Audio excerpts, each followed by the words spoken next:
좋은 날입니다. 3월 14일 GT 묵상에 함께 하신 여러분 환영하고 축복합니다.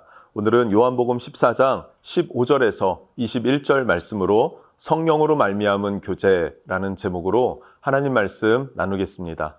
본문 말씀 함께 읽어봅니다. 너희가 나를 사랑하면 나의 계명을 지키리라. 내가 아버지께 구하겠으니 그가 또 다른 보혜사를 너희에게 주사 영원토록 너희와 함께 있게 하리니 그는 진리의 영이라. 세상은 능히 그를 받지 못하나니 이는 그를 보지도 못하고 알지도 못함이라. 그러나 너희는 그를 아나니 그는 너희와 함께 거하시며 또 너희 속에 계시겠음이라. 내가 너희를 고아와 같이 버려두지 아니하고 너희에게로 오리라. 조금 있으면 세상은 다시 나를 보지 못할 것이로되 너희는 나를 보리니 이는 내가 살아있고 너희도 살아있겠음이라. 그날에는 내가 아버지 안에 너희가 내 안에 내가 너희 안에 있는 것을 너희가 알리라. 나의 계명을 지키는 자라야 나를 사랑하는 자니 나를 사랑하는 자는 내 아버지께 사랑을 받을 것이요 나도 그를 사랑하여 그에게 나를 나타내리라. 네, 오늘 말씀 15절 16절을 보면요, 그리스도인의 증표가 무엇인가, 그리스도인의 표식이 무엇인가, 이것을 설명해 줍니다. 먼저는 15절에 너희가 나를 사랑하면, 성도는 예수님을 사랑하는 사람입니다. 두 번째, 나의 계명을 지키리라. 예수님의 계명이 무엇입니까? 서로 사랑하라. 새 계명을 너희에게 주노니 서로 사랑하라고 하셨어요. 성도는 두 번째, 서로 사랑하는 자입니다. 세 번째, 16절에 보면은 또 다른 보혜사를 너희에게 주사 영원토록 너희와 함께 있게 하리니.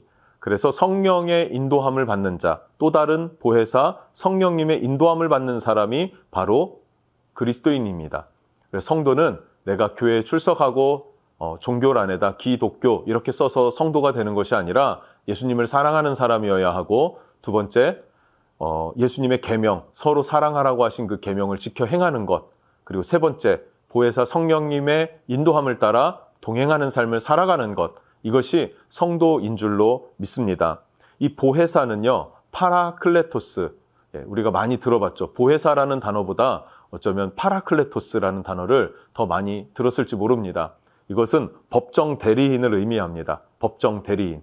그래서 우리가 죄를 지었을 때 정석기 목사가 죄를 졌습니다. 그때 성령님께서 대리해 주세요. 대변해 주십니다. 정 목사가 죄를 지은 게 맞습니다, 주님. 그런데 예수의 피가 이의 죄를 이미 씻었고 이가 예수님을 그렇게 믿음으로 받아들여 붙잡고 있습니다. 그러니 죄가 없습니다. 형벌이 없습니다. 라고 대변해 주시는 분, 그분이 바로 성령님이십니다. 그런데 또 다른 보혜사라고 하죠. 원조가 있을 겁니다. 원조가 누굴까요? 그것은 예수님입니다. 요한 1서 2장 1절을 보면 만일 누가 죄를 범하여도 아버지 앞에서 우리에게 대언자가 있으니 곧 의로우신 예수 그리스도시라. 하나님 진노 앞에 모든 인간들은 서게 됩니다. 그런데 예수님을 믿는 사람은 예수님께서 대변해 주세요.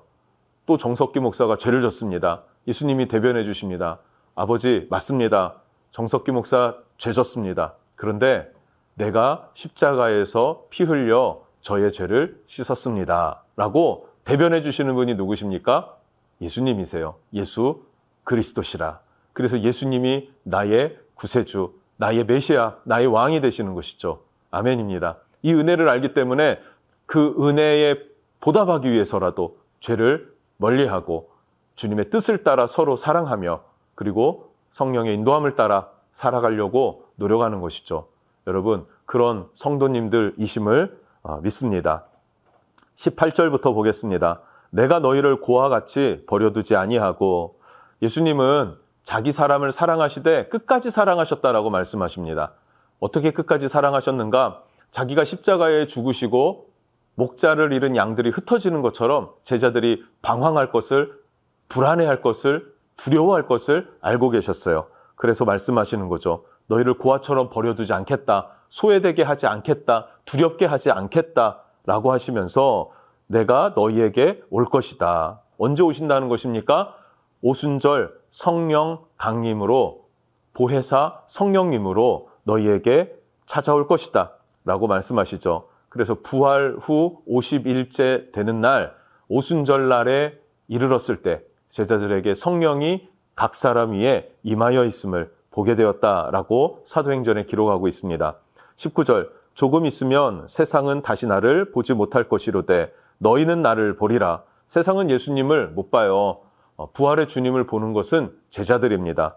너희는 나를 보리라. 이는 내가 살아있고 너희도 살아있겠음이라.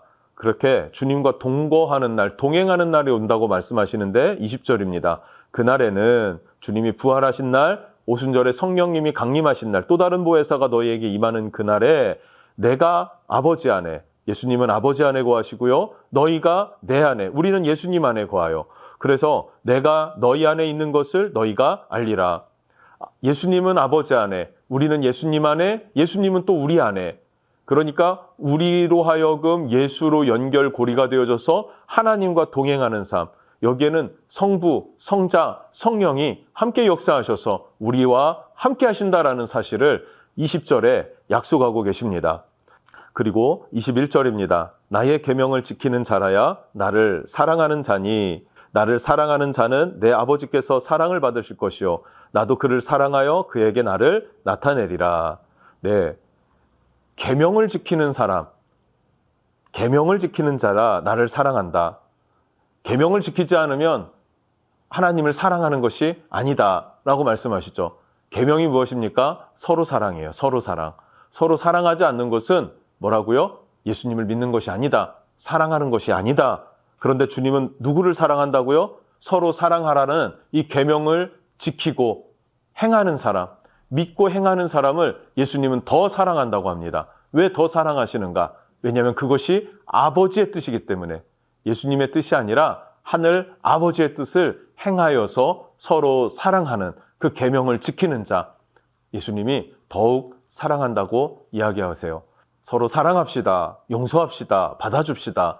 그런데 대부분요, 종교적인, 상투적인 그런 말로 우리가 받아들여지고 정말 내가 주님을 사랑하고 사랑하지 못하는 사람이 있는지, 더 사랑해야 될 곳은 어디인지 돌아보는 사람은 극히 적은 것 같습니다. 그런데 주님은 분명히 말씀하세요. 나를 사랑하는 자는 나의 계명을 지킨다.